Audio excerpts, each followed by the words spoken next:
Rain was simply not enough to stop Friday night football in Texas. But when it comes to the threat of severe weather, some high schools do have plans in place. The biggest threat to games, lightning. Eyewitness News reporter Henry Ramos joins us from Comalander Stadium.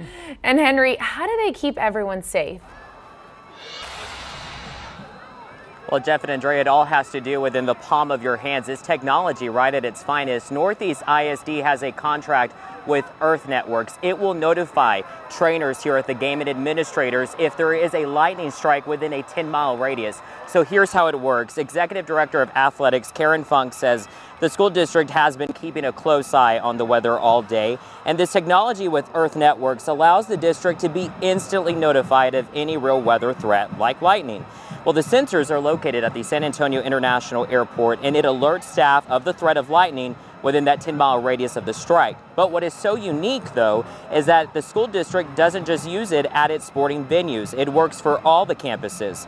So say we're at a game and there is a lightning strike. Well, the notification comes in and a 30-minute clock will start. Now, the 30 minutes is a delay set by UIL, who governs high school athletics.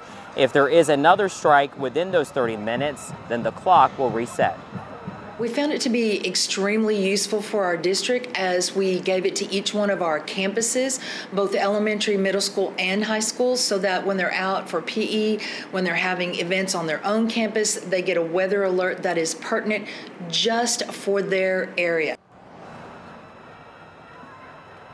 Now, since Northeast ISD has several venues around the stadium here, Funk says she will get several weather alerts, which is certainly perfect for a day like today. All right, so we also reached out to Northside ISD. They kind of have similar technology.